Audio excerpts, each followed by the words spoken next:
very excited to welcome you to today's Medical Alley webinar titled Elevating Marketing Execution Strategies, presented by Quantum Graphics. My name is Ben Wagner. I'm the Associate Director of Communications here at Medical Alley and delighted to be your host for today's webinar. Before we get started, I do want to thank Quantum Graphics for making this webinar possible. Quantum Graphics, as many of you know, is a full-service print manufacturer offering a comprehensive range of marketing and branding solutions. So everything from business stationery, catalogs, and brochures to direct mail, event signage, displays, and even corporate apparel. Quantum has it all covered and provides a single source solution for all of your print and promotional needs. As all of you know, marketing execution is, of course, a critical component of any successful business strategy. Today, this discussion will showcase some best practices, some innovative approaches, and really some real-world examples to help you optimize your marketing execution strategies. So with that, I am delighted to welcome our panelists here this morning who are going to be able to share their expertise and their perspectives. With us today is Nick Mliner, the VP of Sales, and Jeff Roll, an account executive with Quantum Graphics. Also on today's panel is Annie Yetzer, the marketing manager with Inspire Medical Systems. And finally, Karen Stejskal, the Vice President of Fractional Marketing with MARCOMM, Inc. And Karen was also the past Director of Marketing Execution with Starkey Hearing. So thank you all for being here. Thank you to our panelists for taking time to take in part of this discussion today. Nick, I will turn it over to you to begin. Thanks, Ben. I do appreciate you and the whole Medical Alley staff for providing this forum for us. It's a really nice thing to have the visibility, and we certainly appreciate you and your staff. I also appreciate everybody that took the time this morning to join us here in this venue and give us some time to talk about some of the things that we do together and hopefully provide some insights that are helpful for you. I just wanted to note that on our screen, as appreciation for your participation, you'll see that there's a QR code, and that is to claim a free keepsake puzzle. That's just something that we'll manufacture here at Quantum for you. To do that, all you need to do is scan that QR code. It'll take you to a registration page where you can provide some information and upload a photo, and we'll make a nice keepsake puzzle and send that out to you just as an appreciation for joining our event today. You don't have to panic. This slide will come up again a little bit later, so if you're not ready to scan the QR code, we'll be showing this information a little while later on as well, so that you can catch up and make sure that you don't miss out on that. You'll also see that we have info@qgraphics. That is the email that you can reach me at. So if you want a more in-depth discussion on some of the topics and things that we present today, you can drop an email. And we also listed our website there at qgraphics.com. There's a wealth of other information there about our capabilities and the things that we do. You'll see here, this is sort of a summary of where we're at today. This is a representation of all the things that we do here at Quantum Graphics for our customers. But I'd go back all the way to the beginning. At the very beginning, it didn't look like this. We started as a humble printing company, and we had sort of one client, and it was Starkey Hearing. And I'd like to introduce Karen Stejskal. Karen and I met sort of in the beginning in my tenure here at Quantum, and she was working in marketing there and ultimately ended up leading that marketing team and collaborating with Starkey has an internal agency, so Karen was sort of in charge of marketing execution and along with collaboration to the internal agency that they had there. And so we're going to be talking about some of the things that we worked on together, and many of the things that we worked on together are represented on this slide. And we added capability over time. As Starkey got a little more complicated in their marketing endeavors, our company grew as we added capability and other things to try and match the execution strategies that Starkey was looking to introduce.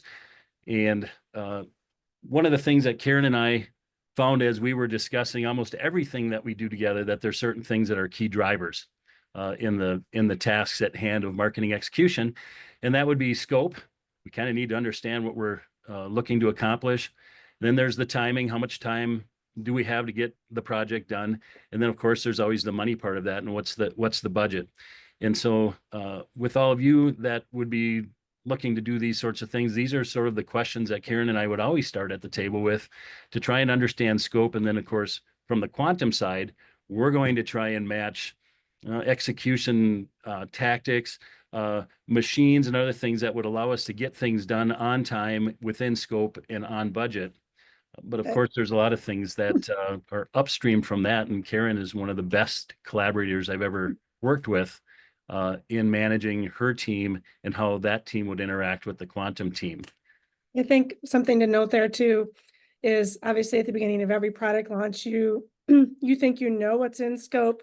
You think you know what the timing is, and you try to have a firm grasp on what the budget is from the higher stakeholders, but we all know that that changes repeatedly, consistently, kind of through the whole product launch. So I think the best part of Nick and I working together is that we were able to collaborate, closely the whole time and just react real time, because there's always, exactly how you want the process to go, and it never goes that way. There's a but word we like to use around here, as you know, we like to stay nimble. Yep. Yeah, definitely. Because you just never, you don't know. And a part of that, I mean, I guess we sort of have a yes culture here. And I guess personally, I think that's what separates us from a lot of the people that do what we do, because we do have a yes culture and we are willing to pivot or be nimble or listen and react. And rather than throwing up roadblocks, we try to just create solutions. And that starts right from our corner office and goes all the way through the plant. And it's just a culture here. And I think that that culture, I mean, all companies that do what we do have machines and people, but I think we have the right people and the right culture. And I think that that's been good for us and our customers, frankly. Well, I think too, just the scope of our overall product launches. When I was at Starkey Nick and I worked on product launches for 12 years together. I mean, they range from, just a small direct mail piece to, with a small digital element to it, to a, full on big launch kit, and, lots of different digital assets and elements. So we can talk more about that later, but I think it's just important to understand, like, every product launch is different, and it may not always be the big fancy launch box and the big expensive, but, still wanting to get your message out. So, finding a way to do it, no matter kind of what the product is or what the budget is, or even if it's a service. So that's, I think, an important thing to know as well. I think we always tried to match the execution strategy to the overall goals, right? And Right. sometimes it wasn't supposed to be the most expensive, or in some cases, on some launches, we weren't even putting a lot of materials into, say, a prospective customer's hands. It was more informational and a drive to a website or some other call to action besides just bombarding them with big kits and big launch boxes. But we did that pretty well too. Yeah, I think if we maybe want to go back one slide, one thing I wanted to talk about just from internally on a process kind of standpoint, in my experience at Starkey, we always started kind of at the vision, which is understanding with internal stakeholders, what the product benefits, the service, kind of what the overall market position is, their desired go-to-market date, and making sure that we had the buy-in of leadership throughout the entire process.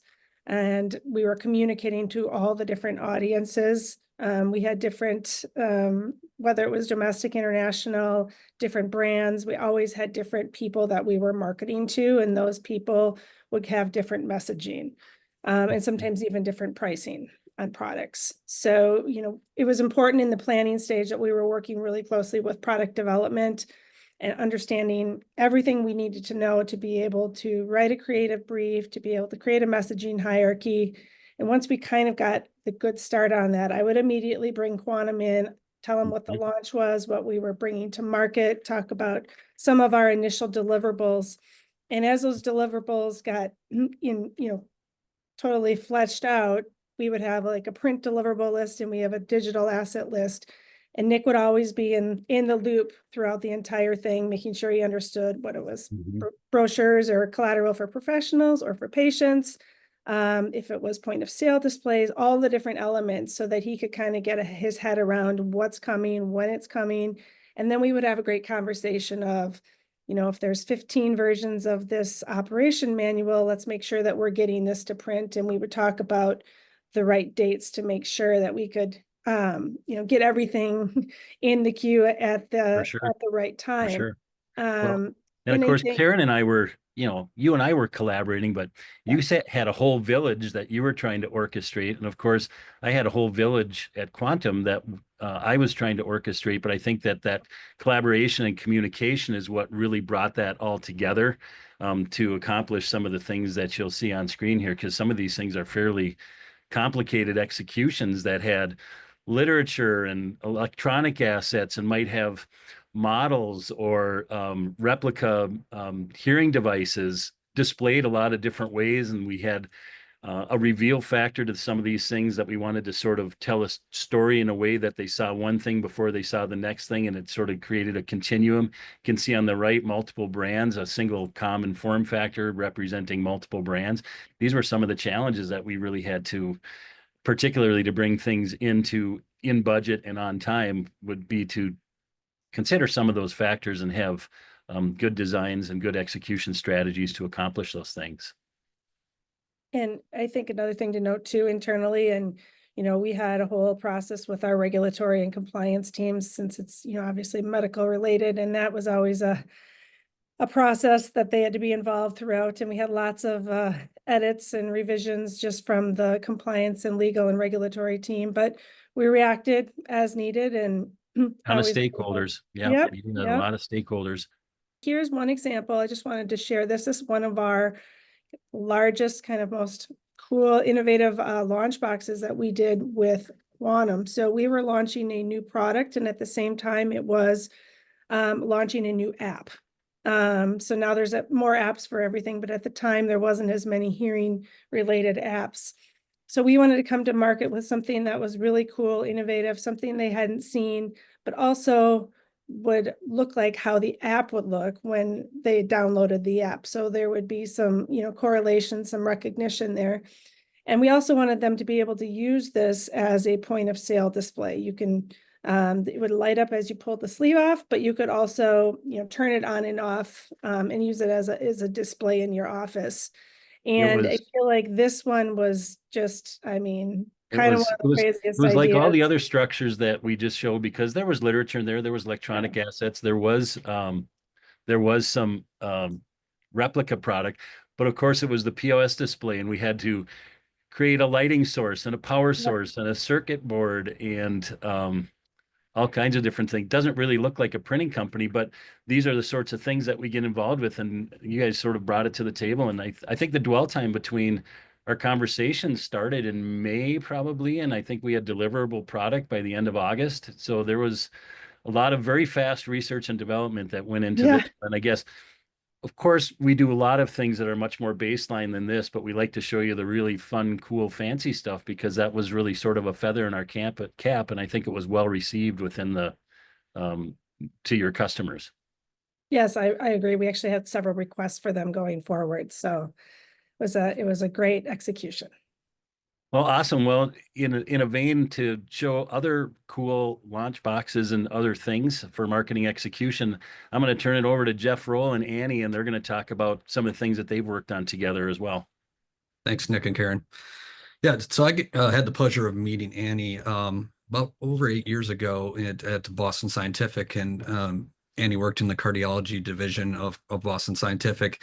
And we worked on a lot of fun projects. And I think we talk about, we worked on a lot of standard marketing literature and embellishments on literature to make them stand out against the competition. But we wanted to highlight today just kind of one of the launch boxes that we worked on for a device carrying box. And I think, Annie can shed some light on really the development and why of where we basically came up with the concept. I'll kind of hand it over to Annie to talk a little bit about the background. So yeah, awesome. Thanks, Jeff. Hey guys, I'm going to show one more example here of a launch kit that we worked on with the Quantum team and share some of the impact that it had on the field. But just to touch on a comment that Nick and Karen had made earlier, Jeff's going to laugh because he knows for certain that I've called him at any hour of the day with dreams of these crazy ideas that I want to launch and get out in the field that seem way out of scope. But I can honestly say that every single time that he's gotten a crazy call, it's been met with a pretty strong yes, or actually probably more so. I have no idea how we're going to make that happen, but I will figure it out. So I just want to share another note of kudos for the Quantum kind of yes mentality that Karen and Nick were talking about. And what you see on your screen here for a launch kit is just one example of the great partnership that we've created with Quantum in terms of materials that we've been able to create. So an example here that you're seeing on your screen, I went to Jeff a couple years back now and asked him for a comprehensive launch kit that our Watchman reps could use in the field to not only educate on our new product that we were launching, our next gen product, but also reinforce the Watchman brand. We were at a time at this point where competitors in the market were knocking on our door, and we just really needed a way to leave a lasting impression and experience with our brand with our customers. And the benefit we really wanted to get across was the appendage fit that this new device offered, which sounds like a whole bunch of med tech lingo for anyone not in the cardio space. But it was something that meant a lot to our customers about the flexibility and the implantation of this new device.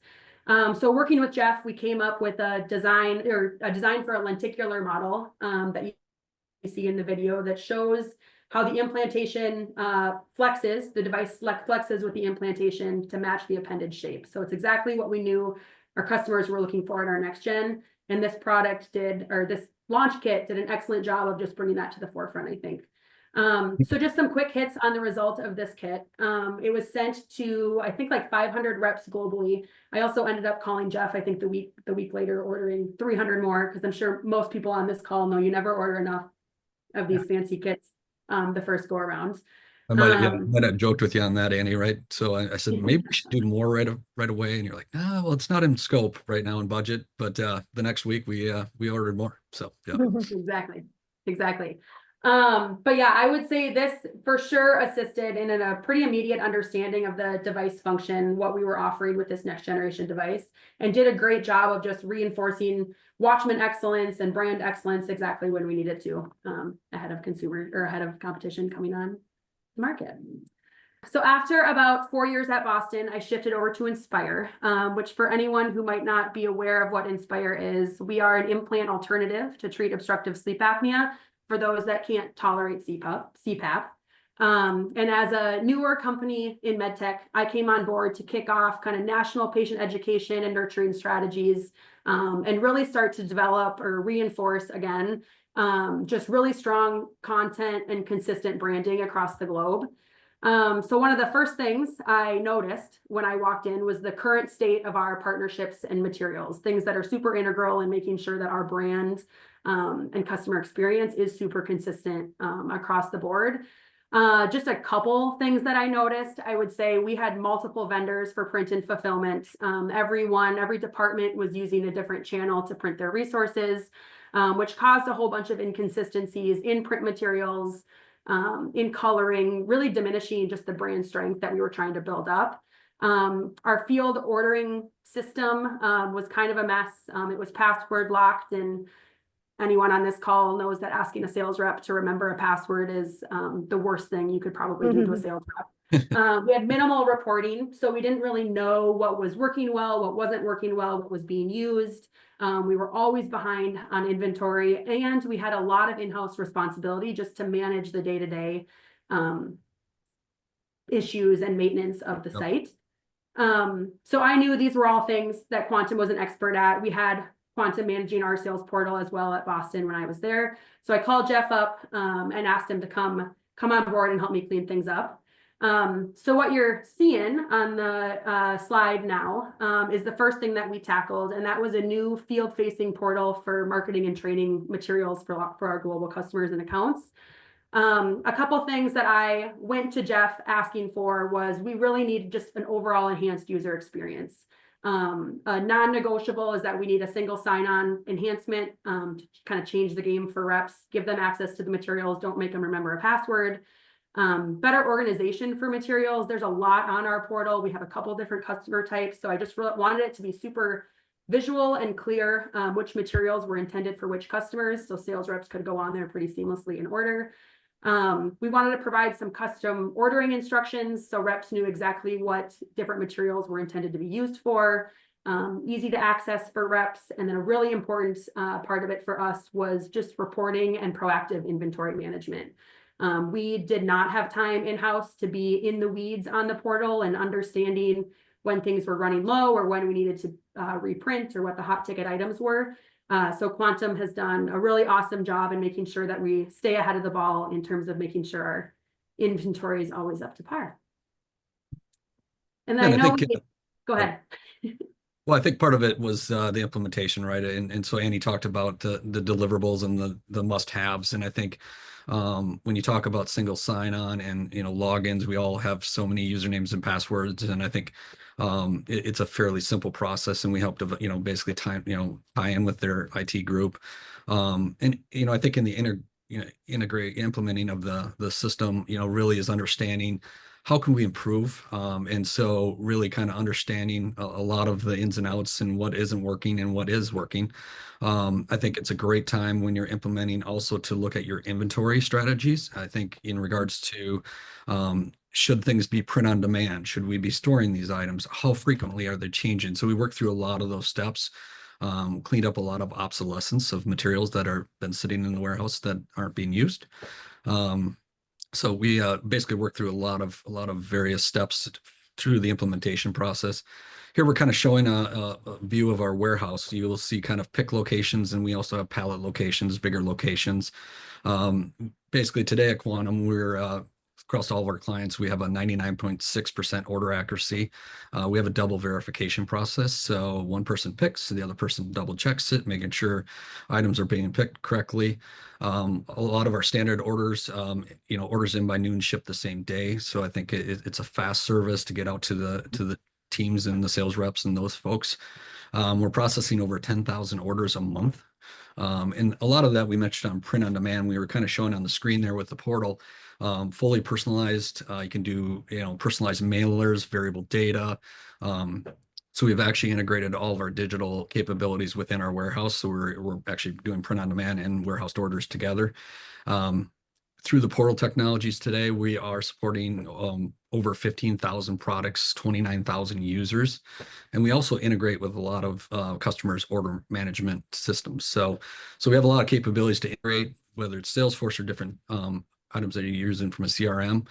I think one of the other things we kind of saw during the implementation was the branding, right? Annie, we saw a lot of inconsistency, and I think you can talk to a little bit about, the Inspire brand palette. So, yeah. Yeah, absolutely. So I think I mentioned beforehand, but one of the biggest issues that we had seen in our previous print partners and fulfillment partners was super inconsistent brand coloring across materials that we offered that were hitting the hands of our customers. And we needed a solution for that, right? So we fully acknowledge that the Inspire color set and brand colors are not the easiest to match across print and digital, but we needed a print partner that was going to sit down with us and figure out what was going to work, even if it meant having to tweak some of our color codes in our brand to make sure that we could show up as a kind of one voice, one color way across all of our materials. So we came over to Quantum, sat down, brought our in-house design team, and worked with people on their presses to make sure that we were hitting the correct color codes every single time. Kind of revamped what we had on file for our color codes. So our design team knew exactly how to develop the files from the get-go. Quantum had exactly what they needed when they were handed off files. And then I think they actually keep little color codes for how to print Inspire materials at by every press, so that no matter who's printing or who's running the press that day, they know exactly how to hit the Inspire brand colors, which is awesome. And then one other quick thing I'll just say about the transition for our material or for our warehousing portal is that I've come to know that Jeff's probably just going to give me at least one eye roll when I call him with some of these ideas. But I think it was mid Q4 when I called him and he said we've got to be fully transitioned by the end of Q4, and also there can't be a single down minute for our reps, right? They're end of year, end of Q4. We have to keep it open and active and orderable for the entire quarter, right? So Jeff's team was able to step in, manage weekly meetings, and it was a completely seamless transition for our reps. I was shocked by the lack of questions and concerns that we got from reps, honestly. So it was just a really swiftly managed transition, in my opinion. Yep. All right. And then one of the last things I'll touch on really quickly that we work on with Quantum is creating field-friendly expo kits. So our field reps are responsible for going into the market or into the industry events and talking to customers, industry personnel, anyone like that, to just introduce the idea of Inspire and try to open the door to different accounts for Inspire. We have a couple different customer profiles that our reps meet with on a daily basis. So we knew we needed a couple different versions of what these expo kits looked like. Prior to creating any of these kind of pre-kitted expo kits, our reps were on their own and left to their own devices to create what they thought was necessary to bring to these expos, which gives me a panic attack. I'm sure it gives multiple people on this phone call a panic attack too, to set marketing in the hands of reps. So we wanted to fully kit and pre-kit display stands, tablecloths, pop-up banners, print materials, anything reps could possibly need depending on what customer they were going to get in front of, so that they would have exactly what they needed and what we thought reps or customers were going to want at that expo. Worked with Quantum to develop 3 different versions of expo kits. Worked with Quantum to set up an online reservation and checkout system that's linked to the ordering portal that reps are already used to going to order materials. And then all reps have to do is go in, reserve the version of the kit that they want. Quantum manages packing it all up, making sure it gets shipped out on time. The rep has their event and then just ships it back from a label that's provided by Quantum. And then Quantum is responsible for checking back in the kit, making sure everything's included, recharging the video screens, resupplying any print materials that are in there, and making sure it's in great shape for the next rep to reserve it. And I think, just to touch a little more on that is we see this a lot in the medical space. I think obviously managing trade show materials, checking those in and out. And I think we hope to by, basically not having so many kits where they were at different people's locations and in their closets and those types of things. So now we're kind of managing that, and inspecting those products as they come back. The reservation process has been very popular with our customers, being able to see when they're available. And I think, also the materials that we're shipping that should be at those shows with that expo, they're also, if they're not all used or being returned to us, put into inventory. So we're saving some of those materials that probably were getting thrown away in the past. So. I know with Starkey's returnable assets, we actually serialized them so that we could get down to the individual unit, so we knew which device was checked out by which reps for accountability purposes, so that they didn't end up with 3 or 4 or 5 in their trunk of their car and they didn't return them. So we serialized them, so we knew the serial number of every single item that we had, and we could go back on an accountability basis and get them back. So I don't know how many times I'd be like, can you just please check in your trunk? And they're like, oh my gosh.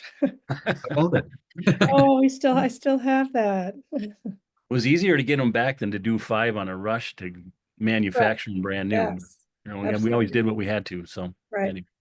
Yeah, and I think on that note, I will say too, we've gotten some great feedback from our field team on just the ease of this whole process to order these expo kits. They for sure prefer them to come pre-kitted anyways, and all they have to do is set it up, follow the directions and set it up and do what they do best and talk about the product and the company. So we've gotten some really great feedback from field reps too, and they're excited to use it. They get used well. I think most of them at all times are always under reservation somewhere. So yeah. Just kind of Nick alluded to, here's the QR code for the personalized puzzle. It's a great gift. I've used it to give to my parents for Christmas time, but it's also a great family photo. So please feel free to scan the QR code.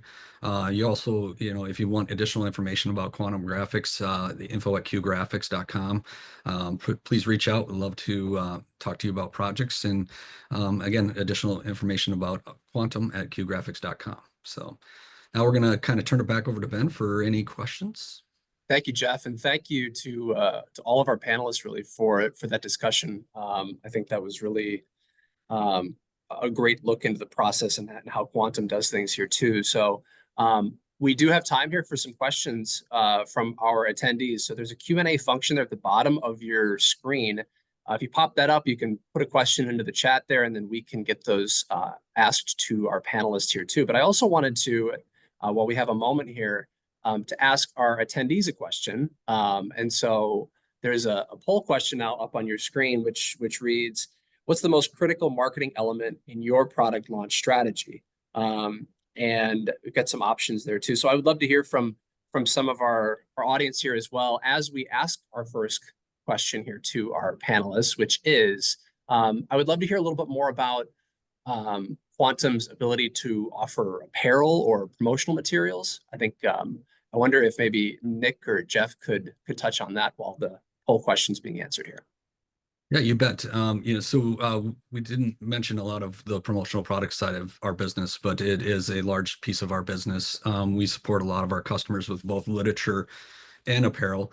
Actually, Andy and I are in discussions right now to add that apparel option to the Inspire site. And so we do manage a lot of high-end brands, do a lot of promotional items for trade shows and also for reps and launches. So we do a lot of sometimes literature kits that are launching a new product with a promotional item. So we have a full gamut of capabilities on the promotional product side of things. Yeah, and just one quick thing I'd add to that too is I think we're pretty used to seeing, I think, the same things or the same offerings on a lot of different promotional materials. What I do think Quantum excels at is partnerships, like Jeff mentioned, with some more recognizable brands. So there's been a couple times where I've gone to Jeff with a specific product or brand want, and he's been able to create the connection and make sure that we could get that promo item for either an internal use or a field use or anything like that. So we found a whole lot of benefit just in the partnerships that Quantum's been able to create with some of those more niche brands that we're interested in getting swag from. Excellent.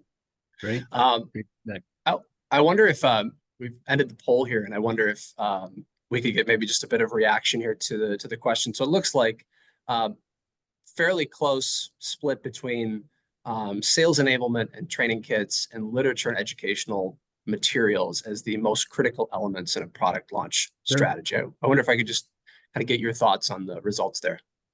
I can kind of tie into that a little bit too, Nick, and since we've worked together on every single one of these things on this poll, feel free to chime in. But I think outside of the launch kits and launch materials, we worked with Quantum on a lot of different sales enablement materials and kits for our trainers and our sales reps in the field. Especially when it came to new products and a new product launch, making sure that we were providing them all the materials, talking points, et cetera, that were needed. So we were partnered, very closely with Quantum on many of those items as well. Mm-hmm. Yeah, when you talk about like sales enablement, I think we did models in the past, point of sale displays in the past, lots of electronic assets, even the video screen that I think was shown as a looping video as a point of sale engagement tool. There's a whole lot of tactics that can go into these topics, and some of them, like literature and so forth, we do oodles and oodles of literature. I think you could probably look at the products that we showed on screen and go, oh, they're a box company. Well, no, not really. We just wanted to show you those because they're sort of fun and cool to talk about. But there was stuff that went in those boxes, and it was patient-facing materials that are the brochures or professional-facing brochures that would talk to the dispenser about why Starkey was a better choice for as a manufacturing partner than some other choices they might make in the hearing space. So there's a lot of other things that go into what we do for clients besides just the really cool top end deliverables, but it's all a part of the mix, right? It's sort of big, small, need it fast, have some time, whatever it is, that's what we do here. So, and I think it's important too, when there's so many different versions of different things with different part numbers per brand, per product, per market, just having faith that they're stored at Quantum, the reps can order them, offices, professionals can order materials as needed, and we're confident that they'll get shipped out the door in a timely fashion, which is a pretty big undertaking when you have so many different part numbers on different pieces. Well, and all the things that we were talking about that we do, Annie did a really good job of showing all the stuff that we do for Inspire Fulfillment. It's a very typical fulfillment client. I like to tell people that we're just sort of in the fulfillment business. It really should be something that this hums along in the background, and you just know that things are being taken care of, and you don't get a lot of questions on it. It usually is just happening, and if there's too many questions coming, it probably means that we're not doing our job. But usually the case is that we're doing our job, and it's sort of like a refrigerator that runs in your kitchen, and you know it's keeping the food cold, and you don't have to monitor it at all. You just know it's running in the background and it's doing its job. And that's really how we try to run our fulfillment business, so that you can, marketers can take their time to handle the core competencies that they were hired for and not worry about boxes getting shipped off the back dock and on time. We'll do that for you. So. Excellent. We've got some great questions coming in here to the Q&A. First is not really a question, but I wanted to just share, not a question, but Annie and Jeff, this is from one of our attendees, did an incredible job with the Watchman demo kit. It happened in the midst of a COVID shutdown. This person says the kit was best in class, innovative, unique, and a great price. So kudos to Annie and Jeff for that kit too. So I just wanted to share that comment and that compliment there as well. One question here coming in from Brian, which is, through all of the success stories, what is one thing that you learned that you could share as advice? I can touch on this one really quick. I would say the best advice I could offer, I think, is it's super easy, I think, for a marketing brain or someone who excels in marketing to understand what the customer needs and see a vision really clearly of how you want it to look at the end of the day. I think what is super beneficial for us is having a partner like Quantum, or being able to rely on external partners to be the execution experts, right? So we can come up with ideas and lean on partners, make partnerships with trusted companies, right, that are able to pull your ideas across the finish line. Just set clear expectations of what that needs to look like and what your expectations are, and then trust your partners with the execution, I think, of that, and you'll get a super awesome deliverable at the end of the day. I guess the one thing that I would add to that, and I think Annie made some great comments, I welcome marketers to dream. We talked about that scope term at the very beginning. I say dream. We can always reel you back. We can probably come back to reality if we need to, but I would always like to hear, what is somebody's perfect ideal? What are they thinking in their head? What would make them stand out from the competition? Heck, we might find a way to do that. If not, we can at least bring some expertise to it that says, well, maybe not that, but here's what's possible. But dare to dream, and let's see where it takes us. I guess would be my advice. And one thing I wanted to also mention in my time at Starkey and now in my current role as well is, when Nick and I first started working together, everything was print. And since that time, there's been much more of a digital marketing evolution as well. And depending on who you're marketing to. So for Starkey, it was, the hearing aid business, where a lot of our target audience was a little bit older, and they wanted the printed materials both for themselves as professionals, but also for their patients. On the flip side, though, they also, some of those same professionals, or even the younger generation of professionals, wanted everything on a more digital scale, or they wanted both. So as Nick and I, continued to work together and still work together, our relationship has evolved, and we're making sure that everything that is printed is also available digitally as well.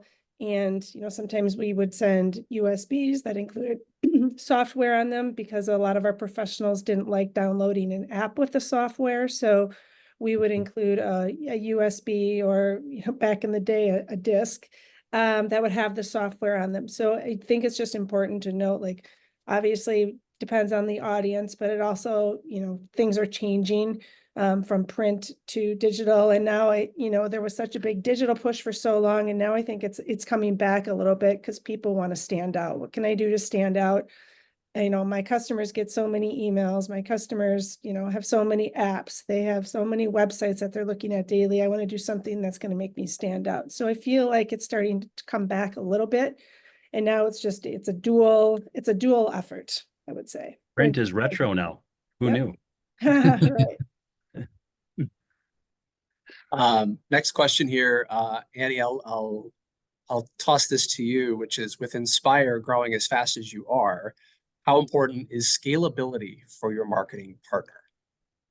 Super good question. Yeah, super good question. I would say it's extremely important, right? I think a couple partnerships that Inspire has generated, we've learned the hard way and quickly that we need partners that are willing to do the small stuff with us as we're still small, but have the capability to do some of the bigger things. So care just about the small project as they someday will about the big projects, but know that they're, willing to do kind of both ends of the spectrum and have the manpower in-house to grow with us as we continue to grow.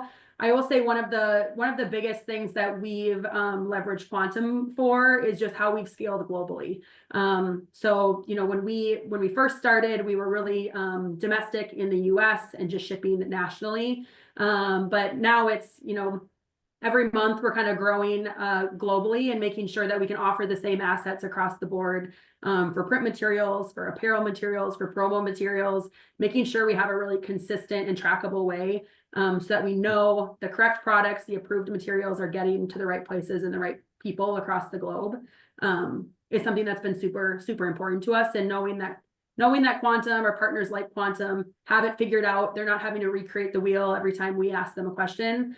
For something like inventory management or fulfillment globally, I think has been super incredible for Inspire to be able to lean on. Interesting, Annie. The one thing I guess I would add to that, because, coming from Boston Scientific and even as Inspire has grown, we also have in this medtech space a lot of companies who are just recently monetized or have just received regulatory approval, and they're at a much different phase in the maturity of their business. But the one nice thing about selecting a company, and we don't expect everybody to be a Boston Scientific, what we do have is a tool set and a playbook that you may not need today, but you'll never need another partner because we have the longevity of this experience that when the time is right, you can know that you've picked the right partner now that can service you in the future. You're not going to outgrow us. You're not going to need scale that's not available. And like I said, I think one of the biggest assets that we have in occupying this space for the time that we have is we have an awesome playbook. So as, let's just say, trade show fulfillment gets more complicated, or dynamic kitting gets more complicated, or supporting multiple brands or multiple products, we've got all of that in our playbook, and we can just roll it out to you in the right phase at the right time to continue to support as your business grows and changes. And I think that's one of the funnest things that we do for people, because we do have that experience to lean into and are happy to share it. So I think, just back to the scalability too, is we continue to add new equipment too. And I think that's important at Quantum Graphics, is the latest and greatest and more efficient equipment, from a cost perspective for our customers. And so we've added a lot of new standard presses, also a lot of new digital capabilities with a lot of great embellishments that can do metallics and spot UVs and different things, and so different coatings. And so we continue to add to our equipment list, and I think that helps us grow with our customers. So to sort of feed off of a point that you just made, and same with Karen, is that the world has changed. Maybe even 5 years ago, most of what was going into a box for fulfillment was pre-printed documents that were printed in large quantities and kept in an inventory. And now I would say almost every single client has a mix of that type of literature that's printed in large quantities and held in inventory, along with print-on-demand items that are virtual SKUs that are not produced until they're ordered. And that may be just because they don't have a lot of usage. It might be more efficient from a cost perspective to do it that way. The content changes often enough that you really don't want to commit it to print, because the content continues to change. So there's a lot of reasons why you would employ print on demand. But what was revolutionary at one point is state of the art and standard operating procedure now here, so that when we're doing kitting and fulfillment in the same box within a couple of days, depending on our service level agreement and what we're doing for print on demand, you can get your generic SKUs, your apparel, your promotional products, and your print on demand items all put in the same box and shipped out. And that's just standard operating procedure now. And like I said, that was pretty revolutionary not very long ago. And with the investment that we made, I would say both in equipment and in software routing and workflow, that's just, like I say, standard operating procedure now. So that's a benefit to everybody. Next question here is a bit more broad, which I think a really good question here too. How would you suggest companies navigate bringing in marketing quote, halfway through, meaning the company and sales are established, but marketing is an afterthought. What are some key components that leadership should know when trying to build a marketing strategy while flying a plane? I can take that one. So I have a ton of experience with this in my current role right now. At Starkey, we had a full-on marketing team, so that wasn't really a challenge.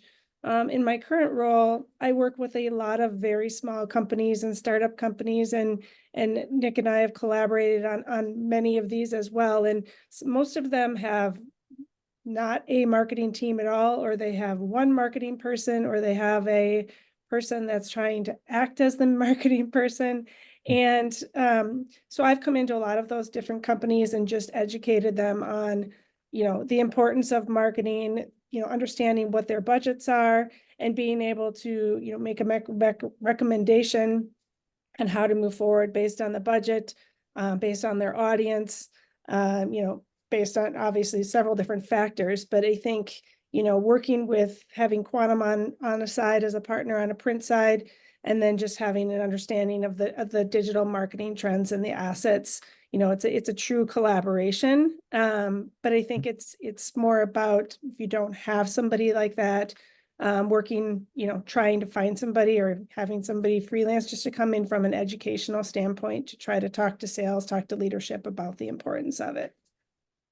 Yeah, and I think the only thing I would add too is just in the name of trying to prove the importance, I think maybe to leadership, if that's your situation, is something I've learned is consumers aren't just comparing medtech brands to medtech brands, right? I think people are used to brands being kind of all encompassing, no matter what industry they come from. So they're comparing your Inspire therapy experience or Watchman experience or Starkey experience with Amex or Delta or Carvana or anything like that, that's giving them a fully rounded experience, I think, with the brand and kind of a concierge service with what to do next. So I think putting that on the back burner, putting patient experience or brand on the back burner, I think is a dangerous game, because I think people are forming opinions about brands earlier than they were before. They're not waiting until the product is in their hand. They're forming the opinion based on the experience they're having with the brand, with the marketing, with the patient experience. So making sure you have some sort of that established, I think is going to influence their satisfaction just with the brand and probably with the product at the end of the day. Just the understanding of that you're not comparing apples to apples anymore, I don't think. You're being compared and challenged across the board. So knowing that's what your consumer is thinking, I think helps set the priority for marketing strategies. That's a great point. Next question here is about is really targeted towards software products. The question is, for software products, how and what sort of products do you offer? Does Quantum offer? I think, we kind of talked about our portal technology, which we call QLogic. And so that's a front-end software that has a lot of capabilities, including digital asset management that we didn't touch on. So there's a lot of capabilities in our portal technology that can be personalized to each of our clients. I think we mentioned Boston Scientific, for example. Each of the divisions of Boston Scientific are very unique and different. And so it's a very flexible platform in regards from a software perspective to basically build those business rules of that division. So what we've done is, in that instance, for example, we've got approval rules. We've got a lot of things. There's some, demo devices and things that carry a lot of value. So we're able to control how those are managed, from an ordering perspective. From our QLogic platform, it feeds into our warehouse management system, which is fully integrated back and forth. So I think from a communication perspective, Nick mentioned print on demand. If it's an item that's, print on demand, it's flowing directly to the press and printing. And so if it's a warehoused item, it's producing a pick ticket and it's going to get picked. And a lot of times, like you mentioned, those are getting married up in the same box. And so our software is very flexible. We've also, like I said, I mentioned, I think, a little bit of integrations. So we've done a lot of integrations with companies' platforms that drive orders to us. Salesforce CRM systems we've integrated with. I think of call centers and those types of things we've integrated so that we're sending out a patient packet. And so very flexible, and that's kind of a little bit about our software. And I think one thing too, just from another standpoint of companies, other softwares, I mean, like you said, Salesforce, but a lot of different companies have their own, project management systems, or don't have a project management system at all and use Excel. Either way, Quantum has great software and everything in-house where they can either integrate with a company's, project management system, sales system, et cetera, to get work that way, communicate through the system if they choose to do that, rather than keeping it in email and trying to go back and find emails, having all the communication be through a system. They're great about working and integrating into any system at any company, whatever makes it easier for one of their customers, which is fantastic. We usually don't start the conversation with saying, this is how you connect to us. We really start the conversation with, how can we connect to you? And we're usually building that bridge rather than giving you a lot of rules about how you're going to connect with us.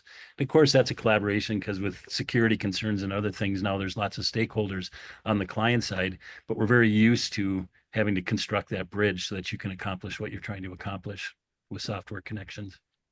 Well, there's a follow-up to the question about software. The question is about what you can offer software as a medical device company. I don't know if that changes any of perspectives or answers or anything like that, but that's the follow-up question. Well, I think, to be clear, we don't really sell software. The software that Jeff and I are alluding to is the software that we've invested in here at Quantum that is the underpinning of our QLogic platform. So there's software that runs the warehouse, there's software that is the order management tool, there's software that would run print on demand, there's software that runs workflows in document creation, digital asset management, storage, and accessibility. All of those disciplines are run by different pieces of software that we've created. The QLogic brand is how we've taken these independent software platforms and integrated them together into a functioning whole that is the offering that we provide to our customers for the products and services that we manufacture or source or hold on the shelf for fulfillment. So we're not really selling software per se, we're using software in a pretty complex way to accomplish our business goals.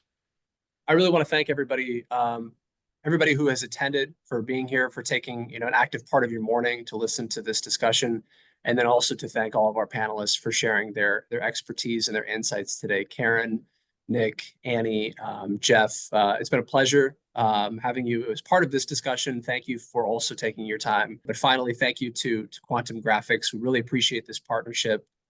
Quantum is a wonderful Medical Alley partner, and so we're proud to have this forum here today. Thank you all.